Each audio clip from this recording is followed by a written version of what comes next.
चले भाई, बुधवार की सुबह तो हफ्ते का, इस कारोबारी हफ्ते का मिड पॉइंट आ गया है और थोड़ा सा जटिल, थोड़ा सा मुश्किल होने लगा अब धीरे धीरे ये हफ्ता। और पूरे समीकरण 2 दिनों में इस हफ्ते के डे 1, डे 2, मंडे, ट्यूसडे सब बदल गए। कहा मंडे को वो रिकॉर्ड हाईज, कहा मंडे को 20,000 के पार जाने के सेलिब्रेशन, सारा एंजॉयमेंट, और कहा कल वो ब्रॉडर मार्केट्स ने एक तगड़ा झटका दिया, सच का सामना करा दिया दरअसल। तो जरूरी है थोड़ा सा कॉशियस होके, फूक फूक के आगे बढ़ने की जरूरत। वैसे मैं इंतजार कर रहा था कल इंट्राडे चार्ट स्क्रीन्स पर आएगा कि शायद किसी वक्त हरे निशान में फाइनली क्लोज मिल जाएगा। तो इस तरह के मूड बिगड़ने के बावजूद हो सकता था 8वां स्ट्रेट सेशन होता जब हम इन ग्रीन कह लेते, लेकिन 7 ट्रेडिंग सेशन के बाद कोई दिक्कत नहीं, एक पॉज है जो आपको आपकी स्क्रीन पे नजर आएगा और कोई दिक्कत नहीं। एटलीस्ट वो ब्रॉड मार्केट्स का पेन अपनी जगह, निफ्टी रेजिलिएंट नजर आया। ये हाईलाइट था कल के ट्रेडिंग सेशन की। खैर, आज कहां का नजर रहेगी उस पर क्विकली बता देता हूं।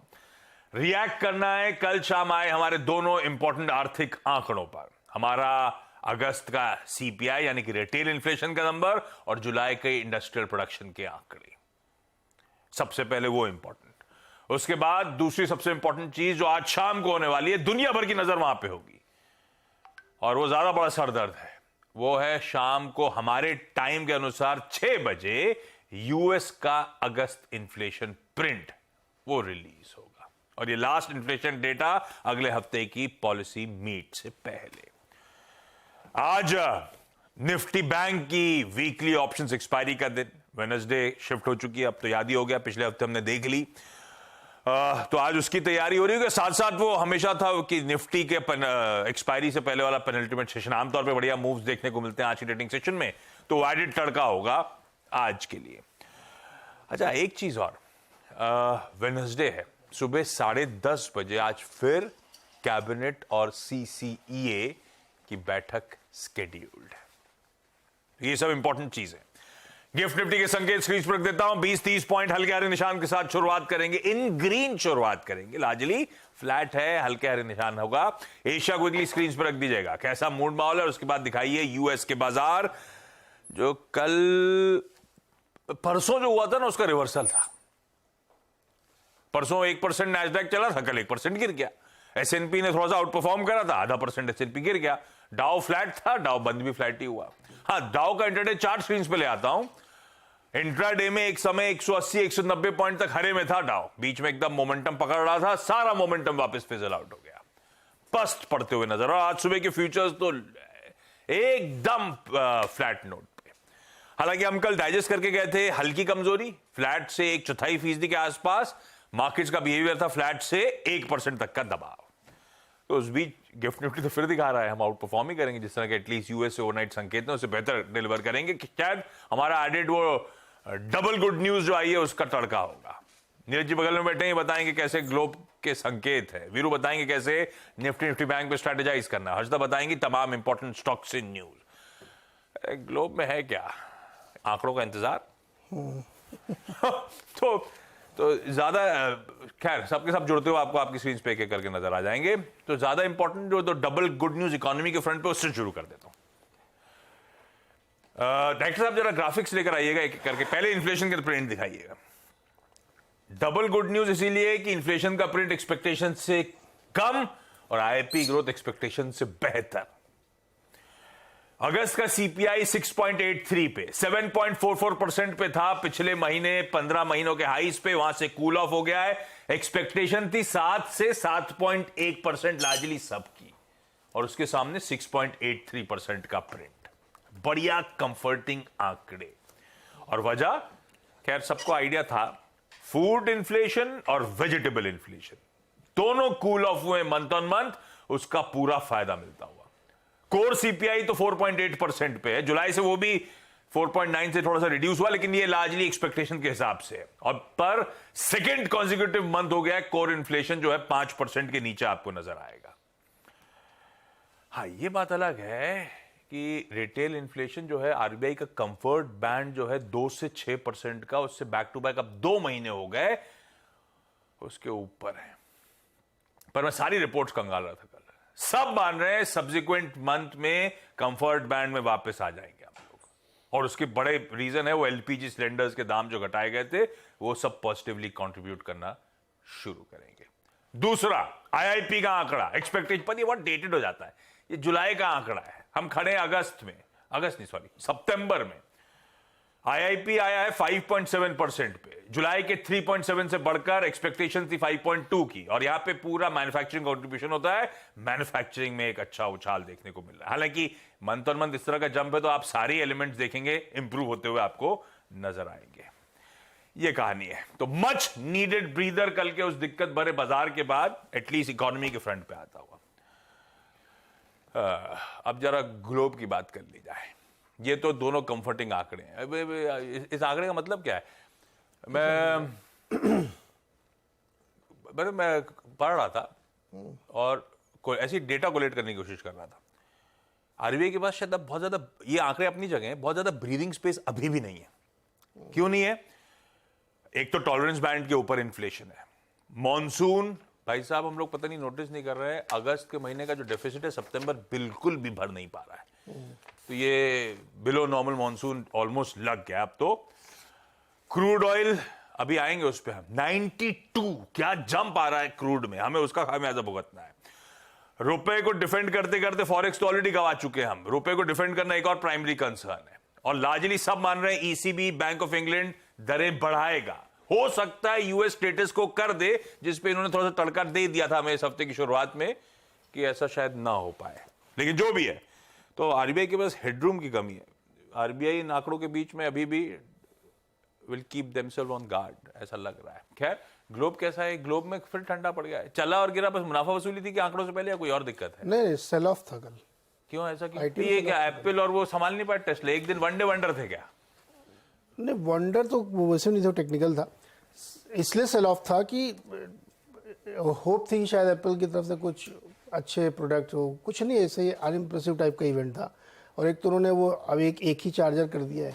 हाँ, अब अपन को इधर उधर मांगने नहीं जाना पड़ेगा ना, बिल्कुल नहीं। तो उससे जो पैसा कमाते थे वो भी कम, अब सिंगल कॉर्ड पे काम कर लेगा, और सी टाइप का यूबीएस कर दिया है। पर ये बहुत जरूरी था यार, जरूरी था। हालांकि उस पर कानून के तहत इन्होंने किया, मर्जी से नहीं किया है। हाँ। कि ई वेस्ट कम करो, one charger fits all, one charger fits all. तो हाँ।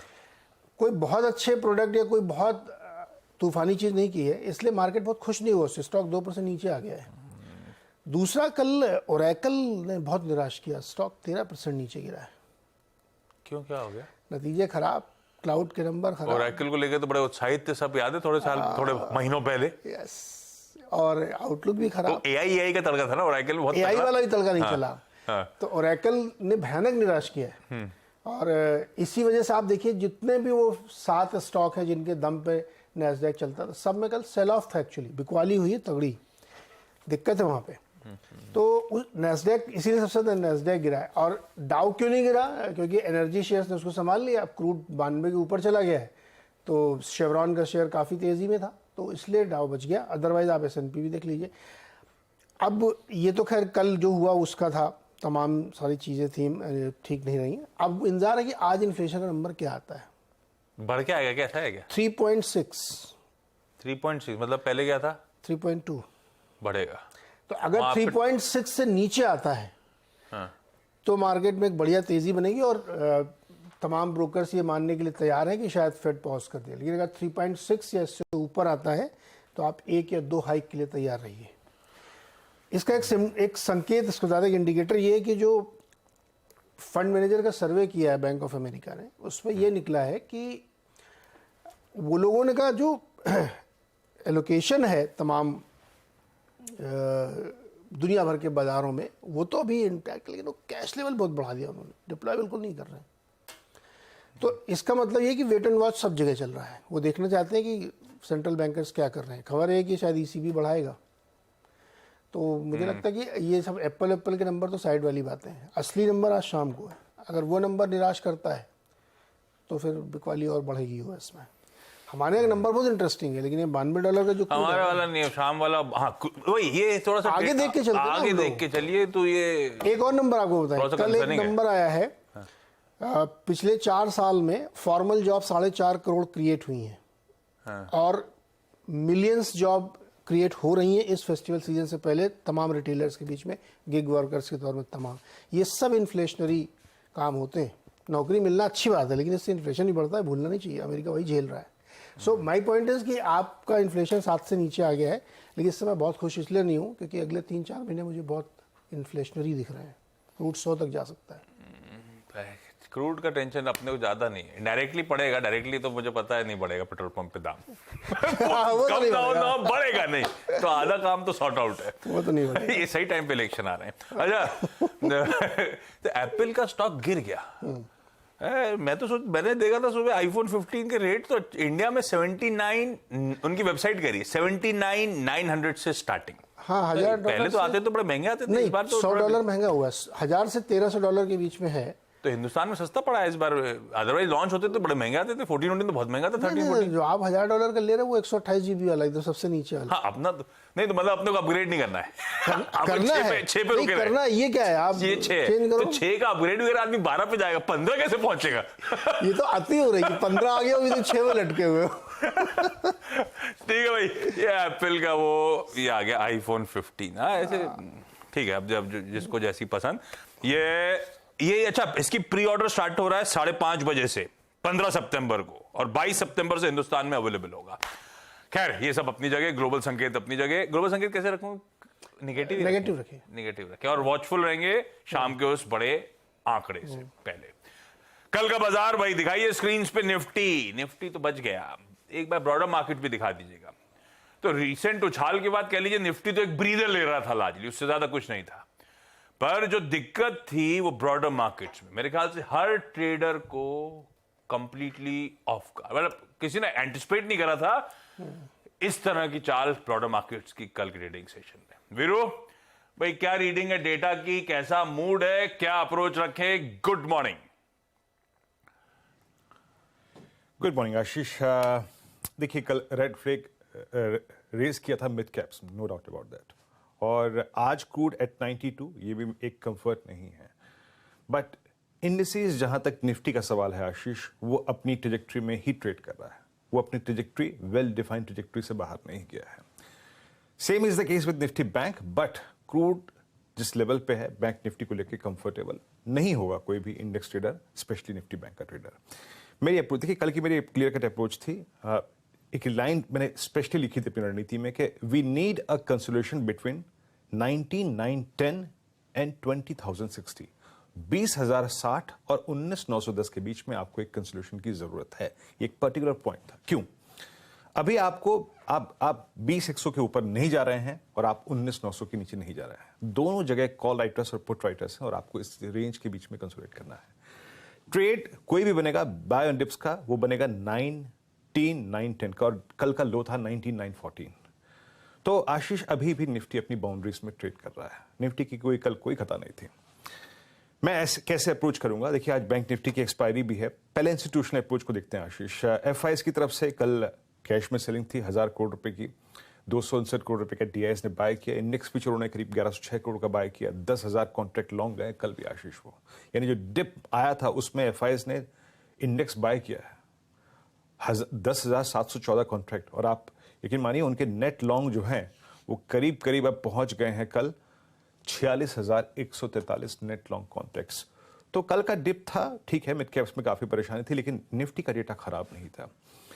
और स्टॉक फ्यूचर्स में जो उन्होंने कल किया है उसके मुताबिक करीब करीब 1,322 करोड़ रुपए की सेलिंग, लॉन्ग काटे 3,600 कॉन्ट्रैक्ट, 6200 कॉन्ट्रैक्ट शॉर्ट करे।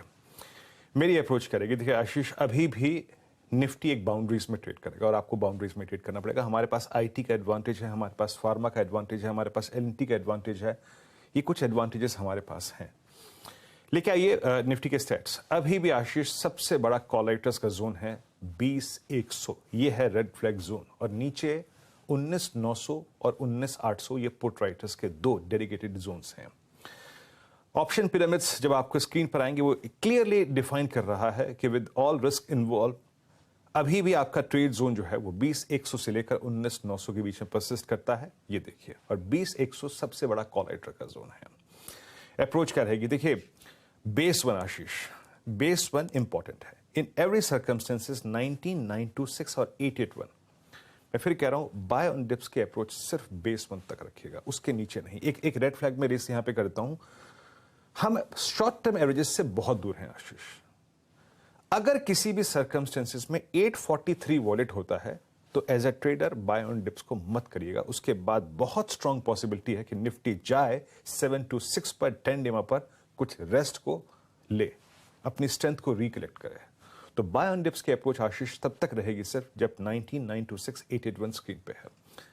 वो जो लॉन्ग ट्रेड्स आप इस जोन में लेंगे इन एवरी सर्कमस्टेंसेस आपको अभी बुक करने हैं RS1 के पास, और वो है 20,063 और 20,110। फाइनली नया चरण बाजार का निफ्टी का तभी खुलेगा जब हम 20,136 के ऊपर सेटल हो जाएंगे, हम इस कॉल राइटर्स के जोन को ओवरटेक कर देंगे तभी। तो अभी भी कहूंगा कल वाले मैसेज को, अ consolidation above 19,910 and below 20,060 is required, और उसी को ट्रेड करिए अभी। निफ्टी बैंक में मैंने क्लोजिंग में इनफैक्ट यही कहा था कि कल इसने इतना बड़ा गैप अप दे दिया था कि गैप अप के साथ सारे टारगेट्स मेट कर लिए थे आशीष। 840 860 का मैं बेस्ट सोच के आया था कल, तो गैप अप के साथ मिल गया, उसके बाद ट्रेड करने का मतलब ही नहीं था। आज की बाउंड्रीज ये कहती हैं कि 45,500 से 46,000 पे बड़े कॉल राइटर्स बैठ गए, एक्सपायरी डे है। और जहां तक पुट राइटर्स का सवाल है आशीष, वो 2 स्ट्राइक्स पे हैं, 45,200 और 45,000। मीनिंग क्या है? बेस पर देखिए एक्सपायरी डे है, अगर बैंक निफ्टी आपको मिले 2 पॉइंट्स पे, आपकी स्क्रीन पे आएंगे वो 2 पॉइंट्स, या तो 45,236 पे यानी बेस 1, या फिर किसी भी खराब सर्कमस्टेंसेस में एट 45,000, 45,000 के आसपास, 45,153 के आसपास तो लीजिएगा, और उस लॉन्ग ट्रेड को आपको किसी भी सर्कमस्टेंसेस में 45,500 या फिर 45,645 और 810 पे एग्जिट कर देना है। अभी बैंक निफ्टी आपको ये छोटी ट्रेड चैनल दे रहा है और इसी में ट्रेड कीजिएगा। एक्सपायरेटेड स्विंग वो तभी आएगा जब आप 810 के जोन को बाइसेक्ट कर देंगे, या फिर फॉल कंसिडरिंग क्रूड जिसको हमें जहन में रखना है, बड़ा तभी आएगा जब आप 45,000 की ट्रैजेक्टरी को वॉलिड कर देंगे। दोनों ही इंडस्ट्रीज में आशीष रेंज है, उसको रिस्पेक्ट करिए। Better view, constructive view Nifty पर है आशीष। ये है निफ्टी बैंक की आज की वेडनेसडे अप्रोच। क्विकली आज के इंपॉर्टेंट स्टॉक्स की न्यूज जान लेते हैं। Harshada, good morning. Good morning Ashish. सबसे पहले जो कच्चे तेल में उबाल देखने को मिला उसका क्या इम्पैक्ट रहेगा बाजार पर, ये जहन में रखना चाहिए। तो एविएशन कंपनियां, पेंट शेयर, ऑयल कंपनियां, ये सबसे पहले रेडार पर रहेंगी। कंसिडरिंग कच्चा तेल $92 के आसपास ब्रेंट ट्रेड करता हुआ दिखाई दे रहा है। दूसरी तरफ कुछ और खबरों में इन्फोसिस के हाथ दरअसल एक और ऑर्डर लगा है। यूरोप की स्टाक ग्रुप से दरअसल ये ऑर्डर डिजिटल ट्रांसफॉर्मेशन जर्नी इनकी कंप्लीट करने के लिए लगा है। स्टाक ग्रुप बड़ा रिटेल डिस्ट्रीब्यूटर है बिल्डिंग मटेरियल के लिए, और इन्फोसिस ने एक टोपैज करके AI प्रोडक्ट लॉन्च किया था हाल ही में, उसके जरिए दरअसल ये सर्विसेज पूरी करता हुआ कंपनी दिखाई देगी। पेटीएम की कल AGM हुई और उसमें एक निकल कर आया है हाईलाइट कि कंपनी को आगे फंडिंग की जरूरत नहीं होगी नियर फ्यूचर में। उनके पास कैश बैलेंस है करीब 8,300 करोड़ का, और अगला माइलस्टोन ऑफ कोर्स प्रॉफिटेबिलिटी के साथ साथ कंपनी का ये भी है कि पेटीएम एक free cash flow positive company जल्द ही बनती हुई दिखाई दे। कंपनी इनोवेटिव प्रोडक्ट्स और अपने डिस्ट्रीब्यूशन को एक्सपैंड करने में सबसे ज्यादा पैसा खर्च करती हुई दिखाई देगी। तो ये कुछ अहम चीजें निकल कर आई हैं कल इसकी AGM से। KEC इंटरनेशनल के हाथ कुछ ऑर्डर्स लगे हैं करीब 1,012 करोड़ के। इसमें ऑफ कोर्स सिविल बिजनेस के ऑर्डर्स है, TND के ऑर्डर्स है, केबल बिजनेस के ऑर्डर्स हैं। कुल मिलाकर 1,000 करोड़ प्लस के ऑर्डर्स इनके हाथ लगते हुए। जय भारत मारुति रेडार पर रखिएगा। आज 16 सितंबर को दरअसल कंपनी की बोर्ड बैठक है, फंड रेज करने के लिए दरअसल ये बोर्ड बैठक इन्होंने बुलाई है। साथ ही साथ राइट्स के लिए भी एक डेवलपमेंट आता हुआ। अंगोला की एक CFM के साथ दरअसल इन्होंने रेल डेवलपमेंट के लिए MOU साइन किया है। अब इसमें रेल रिलेटेड इंफ्रास्ट्रक्चर को डेवलप करना है और साथ ही रोलिंग स्टॉक को भी सप्लाई करना है। तो ये कुछ स्टॉक्स जो आप ध्यान में रखेंगे आज। हर्षदा को फुल स्क्रीन में दिखाइए, नहीं दिखाएंगे क्या? ये कुछ बदला सा लग रहा है मामला। मैंने बाल सुखाए नहीं। अच्छा ठीक है। अच्छा, एप्पल के जो फोन है ना, इंडिया असेंबल्ड है इस बार जो मार्केट में आएंगे, इसीलिए सस्ते थोड़े नजर आएंगे और डे 1 से ही आपको हिंदुस्तान में भी बिकने लगेंगे जब ग्लोबली शुरू होगा। खैर, क्विकली छोटा सा ब्रेक ले लेता हूं। ब्रेक के उस पर जो लौटूंगा तो आज का events calendar plus commodity strategy. Break के बाद आपका स्वागत है। क्विकली आज का events calendar. Nifty bank weekly expiry, हमें 2 बढ़िया रिटेल इन्फ्लेशन और IIP के नंबर्स पर रिएक्शन देना है। शाम को यूएस के सीपीआई नंबर्स 6 बजे आएंगे। नंबर याद रखना है 3, याद क्यों रखना है, कल सुबह बात कर लेंगे मार्केट खुलने से पहले, लेकिन 3.6% ये लार्जली एक्सपेक्टेशन, इन्फ्लेशन बढ़ेगा। कैबिनेट सीसीए 10:30 बजे। जापान का पीपीआई, यूके का जीडीपी, इंडस्ट्रियल प्रोडक्शन का आंकड़ा, यूरोजोन का इंडस्ट्रियल प्रोडक्शन और यूएस की क्रूड ऑयल इन्वेंट्रीज भी आनी है other than CPI numbers. RR Kabel का आईपीओ खुलने जा रहा है, फ्राइडे को बंद होगा। 983 से 1035 रुपए का प्राइस बैंड, 1964 करोड़ रुपए जुटाने की योजना। जी एंटरटेनमेंट एंटरप्राइजेज, वो सैट आज फिर से सेबी वर्सेस पुनीत गोयन का केस की सुनवाई कंटिन्यू करेगा। एक्स डिविडेंड जो स्क्रीन पर आ जाएंगे, ऐसा कोई नोटवर्दी बताने लायक नहीं। INDIA, पहली 14 मेंबर कोऑर्डिनेशन कमेटी की India national democratic inclusive alliance है ना, बैठक है दिल्ली में आज 4 बजे। तो इनकी जो टॉप डिसीजन मेकिंग बॉडी, उनकी मीटिंग। प्रेसिडेंट मुर्मू आज आयुष्मान भव कैंपेन को वर्चुअली इनॉग्रेट करने जा रही हैं। बेसिकली यूनिवर्सल हेल्थ कवरेज की तरफ एक और कदम। आइडिया है कोई भी छूटे ना। और एक चीज बताइए, हम श्रीलंका को कल हरा दिए, पता है ना आपको, और वो 13 मैचेस लगातार जीत रहे थे, हमने उनकी विनिंग स्ट्रीक तोड़ दी। तो बाहर हो गए इससे। अब नहीं, हम पहुंच गए फाइनल में, ये लोग लड़ते रहेंगे आपस में, जो मिलेगा मिलेगा अपने को। कल है पाकिस्तान श्रीलंका का मुकाबला। खैर, आज की कमोडिटी स्ट्रैटेजी, केडिया कमोडिटीज के अजय केडिया साहब ने मदद करी है, देख लीजिए उनके क्या रिकमेंडेशन। सोने में अक्टूबर वायदा बेचने का कॉल है, 59,000 का स्टॉप लगाइएगा, पर कच्चा तेल खरीदिए। वहां पे जो स्टॉप लॉसेस है 7180 के। गिफ्ट निफ्टी के हल्के हरे निशान के साथ शुरुआत होने के संकेतों के साथ छोड़े जा रहा हूं। मॉर्निंग कॉल में आज के लिए इतना ही। ब्रेक के उस पार सीधा सौदा।